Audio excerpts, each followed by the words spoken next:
Welcome back to It's Not a Sport.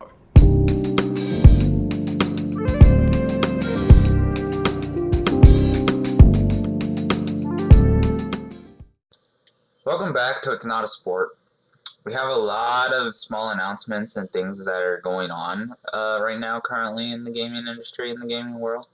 But we're going to move straight on to esports so we can talk about that in our next segment. Moving on to League of Legends and the 2018 World's Championships. The groups were drawn for this year, and first off, in the play-in stages, they will be battling starting October 2nd for a spot in the group stages. In Group A, we have Edward Gaming, Infinity Esports, and Direwolves.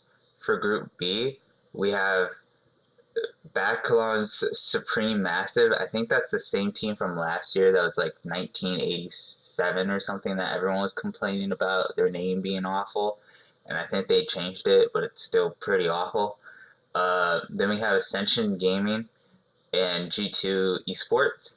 In Group C, we have Cloud9, Kaboom Esports, and Detonation Focus Me. In Group D, we have G-Rex, Koyas Latin Gamers, and Gambit Esports. For the group stages and the ones that have already made it in Group A, we have Flash Wolves, Afrika Freaks, and Ponvu Buffaloes. In Group B, we have Royals Never Gave Up, the defending champions Gen G, which was previously known as Samsung Galaxy, and Team Vitality. In Group C, we have KT Roster, Mad Team, and Team Liquid. And in Group D, we have Fnatic, 100 Thieves, and Invictus Gaming. So it should be very interesting, especially to see what play-in teams make it to groups. I know that there's a whole lot of talk going around that Cloud9 can only make it into Group B, which is the worst group possible to get in because they're both the Chinese superstar and the defending world champions are in that group, and they've been in that group for the last 3 years. Those two have always been paired, so it's going to be interesting. In terms of the Overwatch World Cup, Top 24 is over with, and they will be playing at BlizzCon in November at playoffs. So we're going to talk about the two teams that have moved on. In the South Korea League, South Korea and Finland have moved on. The United States, USA, and Canada have moved on. In Thailand, China and Australia have moved on. In France and United Kingdom have moved on. That's going to be it for esports this week. We're going to go into our next segment where I'm just going to talk about mostly small news announcements that have been going around, and the Tokyo Game Show as well. Let's move on.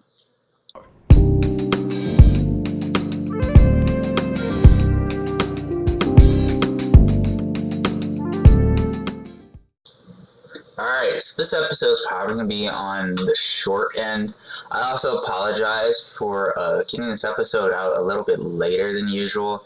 It's been very hectic right now, but we're going to start out with the small news. First off, congratulations to Method for achieving world's first mythic Guhan and WoW. They're the first to achieve mythic level in the new raid that was released with Battle for Azeroth. So just like last week with Last Wish with Destiny 2, congratulations for them for doing that. Moving on to Fortnite, the next season, Season 6, actually starts from 6 hours from now from recording. So if you're ready for another round of Battle Royale, get to it. And with Fortnite, PlayStation has actually removed the ban, supposedly, of crossplay. So if you're on PlayStation and you wish to play on either the Nintendo Switch or Xbox, I believe now you can, and you can play with them. So this is actually very interesting because they were saying that the reason why Sony wouldn't do this was because of money, but it seems like, well, that's what I expect. I've seen that they were probably losing money or losing customers because they couldn't get a big Fortnite community on the console. So it seems like steps are being made towards that. If you're on PlayStation, you can now play with your friends on Xbox or on the Nintendo Switch, which is really nice. In other news, we're also going to have to say goodbye to Telltale's Gaming, which actually closed over this week. It's very kind of sad to see them go, because I think at the beginning they made some really cool kind of games, but I think the formula just kind of fell off after a while, and people just didn't want to, the formula just wasn't working like it did with like the first Walking Dead season, and there are not like a lot of real like original IPs. They're more like role-playing in other people's world type of IPs. And I think over time, that's cool, but it just hurts you over time, because what people want is, something kind of, new and fresh, and it's just kind of the same formula. WildStar, if you're a fan of that MMO, seems to be shutting down on November 28th. That's also kind of sad to hear. I never really played WildStar, but I heard that I believe it's made by the same people who made Blade and Soul, and I believe it was not managed well, though that may be false information. Also, if you're a fan of Magic the Gathering, it's a very, very old comic card game that has stood up top for many years. If you haven't watched my stream sometimes, I on and off, especially during downtime at school, I play a lot of Magic the Gathering Arena, which is like Hearthstone, but Magic, which in my opinion is better, because Magic's just, I feel like, more refined as a game, of course, than Hearthstone. So if you didn't get a chance to play in the closed beta, tomorrow the open beta starts, and you can also start playing Guilds of Ravnica, which is the new expansion that will drop October 5th. So you not only do you now get to try out Magic the Gathering Arena, which is a lot of fun, by the way, but you also get to play the new set before it drops on October 5th. So that's a lot of, I'm definitely looking forward to playing that tomorrow. I was disappointed because I hopped on earlier this week and there was downtime for maintenance. So it's really cool to be seeing that coming tomorrow. In other news, the League of Legends World event will also be starting soon, since today was also the release of Worlds Patch. It seems they're going with a new kind of different direction, it's kind of interesting. I feel like they're taking a page from Blizzard and adding first ever kind of Worlds Pass, where you just buy a ticket and then you get extra loot for the event. There's also the Halloween skins and some new prestige skins, which is like a advanced version of new skins. So I think they're really going all out, because there's some news revolving around Riot that a lot of budget cuts happened within the company, and that's a lot of budget cuts happened in every department but the skin department, because that's what makes them the money. And the NA casters, for the first time in like forever, won't be traveling out to Worlds. They'll have to do it from from home, basically. So there's just certain signs that Riot has a monster parent company, in case you didn't know, and then themselves are a monster company. So now you see them budget cuts and this huge Worlds event that they're throwing on, and as well as them advertising a lot more and having content creators which they haven't reached out for years come on stage and try to promote the game just says something about the game and its current state, not only from it being played but also just production in a way, and how the current state of the game actually is. And if 2019 isn't really a good year for League of Legends, it's going to probably be difficult to recover with so many other competitive games out there now, like Overwatch and Fortnite. But they did release, however, the World Song for this year. The song itself, in my opinion, isn't that great. I think it's kind of dull. I think that last year's song was also very bad. And the best part of last year's song was that they played it as soon as Samsung won, and then they put the camera on Faker and he was crying. That was just cruel to me, but it was, kind of funny. But the song itself isn't that good. However, the trailer is really fantastic. I think they did a very good job with the trailer, telling the story of last year's World, as well as putting so much aspects of the game into the trailer. So if you haven't seen the trailer yet, I highly recommend you go check it out because it was very cool to see. That's kind of it for all the small news. Oh, one more thing is that if you buy the BlizzardCon pass, apparently you get access to the Vanilla WoW servers.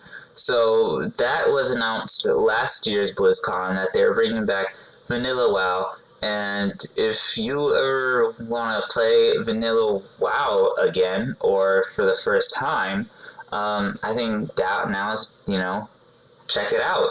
I've never played Vanilla WoW, and I played a little bit for Battle for Azeroth. I kind of got stuck where you get to a certain point in the story where you have to grind, not for levels, but for more reputation, which seems to be kind of WoW's MMO. Of course, I've never really played WoW before, and that's where I got stuck. I'll maybe go back to it one day just to see, how the Horde and the Alliance, figure things out. But yeah, so if you're into Vanilla WoW, that's something to look forward to. Moving on, the Tokyo Game Show was last week, and we got to see a little bit of Death Stranding and Kingdom Hearts, as well as some other announcements like the Jump game. I believe they're adding, I believe my friend told me this, is that they're adding Yu-Gi-Oh! To the Jump game. So they're really going all out, full anime, full weave. It looks awesome. I wish I got to play it back when it was available at E3, but it looks awesome. So the first announcement that kind of came out of a lot of VR stuff. So the first announcement that came out of the Tokyo Game Show is Ace Combat 7, Skies Unknown. It's just a VR game. If you've never played Ace Combat, it's basically a flying simulator. It's for the PlayStation. We also get Catherine Full Body. It's an old school game, a real old school game, but it's for the PS4 and PS Vita. I believe also they will be discontinuing making the PS Vita. I believe it was either last year or this year they discontinued making the PS2. So those will soon become relics of the past, and if you have one, I recommend holding on to it. We have some Days Gone By will be announced. It will be released early 2019, probably in February. Days Gone By is that zombie PS4 exclusive game for, of course, the PS4 with the bike. We have some Dead or Alive 6. It's the first mainline entry into the Dead and Alive series in 6 years. So if you're a Dead or Alive fan, that looks to be, good. That will be for PS4 and Xbox One.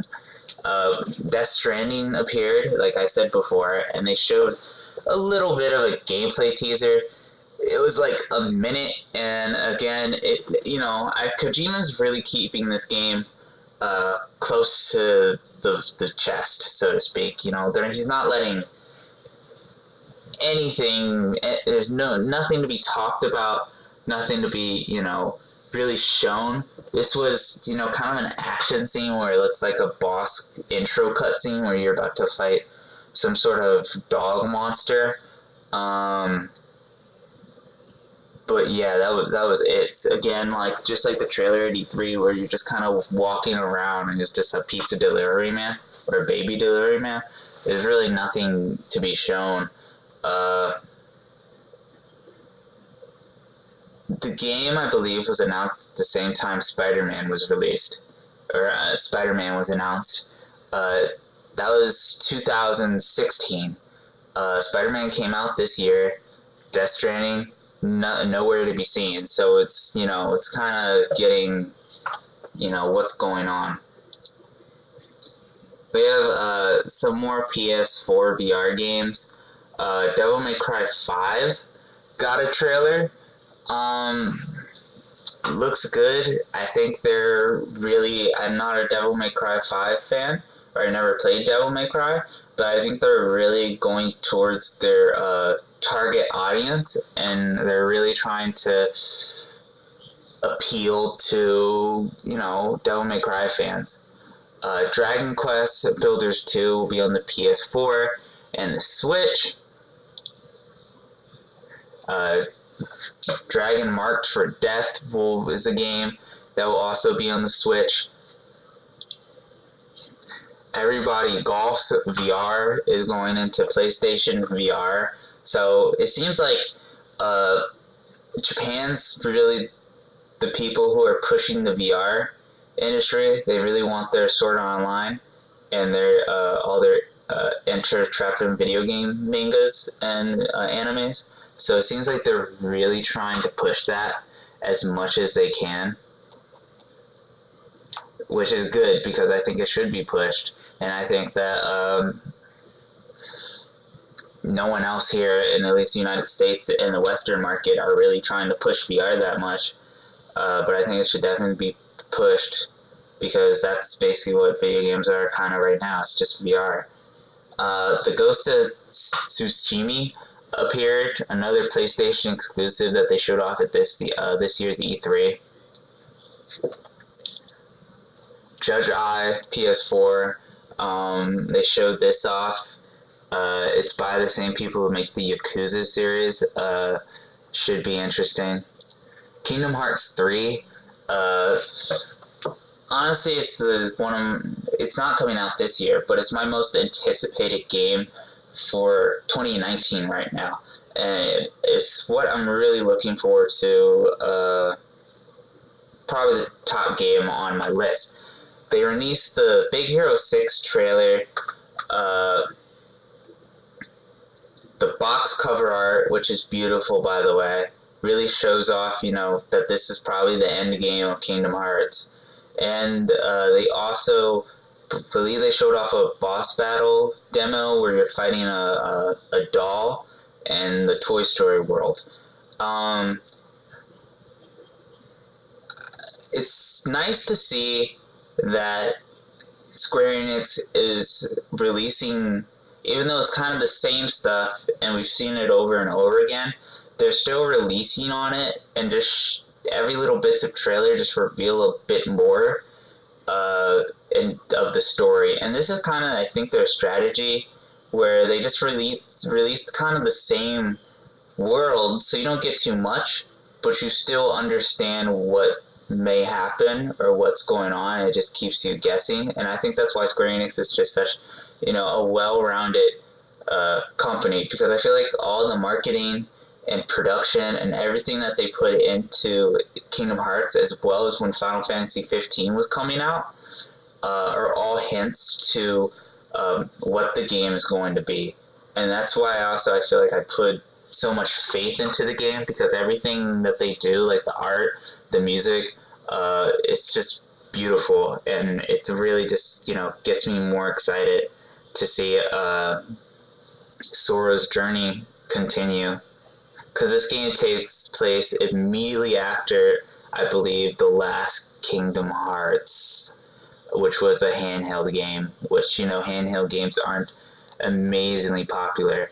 But it's good to see that they're also kind of going all out with, Big Hero 6 and Frozen, which I believe they should, because Disney owns everything, really. I believe they bought Fox, so it's like 40%, I believe, of the market, of like movie market, Disney owns. So they can go pretty much anywhere with Kingdom Hearts, and old school, new school, new school. It's good to see.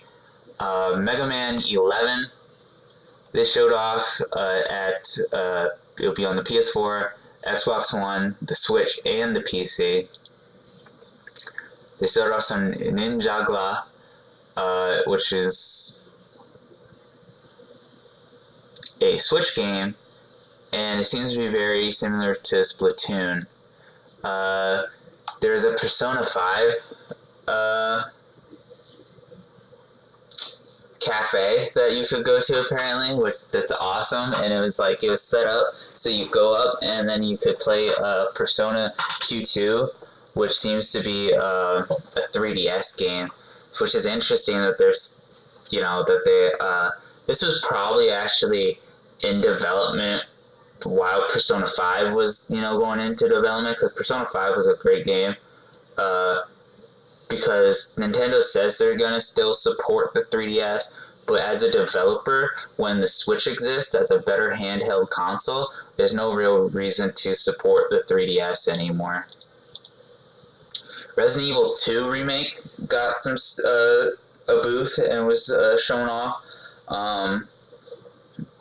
I feel like a lot of old school gamers are really excited for this, to see Resident Evil 2 come back, because I think it's the Resident Evil that really sets Resident Evil, and it's what pushed the series into fame. It's one that my dad remembers the most, and he says that that's his favorite. Tetris Effect seems to be a VR Tetris game for the PS4 and the PS and PSVR. Other than that, that's really it for the Tokyo Game Show. So it's just good to, see them push for VR, and see them still support kind of these big titles, which I think will be Kingdom Hearts, Resident Evil 2, Death Stranding, really the PlayStation exclusives. Because now if you think about it, in terms of PlayStation, the exclusives they've been on a roll with these exclusives, and now it's at a point where I think it's a stop for the year, for this year's exclusives. It's over with Spider-Man, and then we're going to have to move on to next year's PlayStation exclusives, which will hopefully be The Last of Us Part 2. Anyway, that's going to be it for this episode. Let's move on.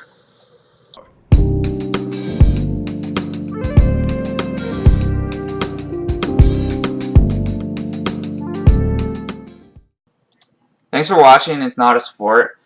Check out the links in the description where you can find everything and all sources of It's Not a Sport. Also check out the stream where you can find some quality content. This is Salty Waffles signing off, and tune in next week for another great episode.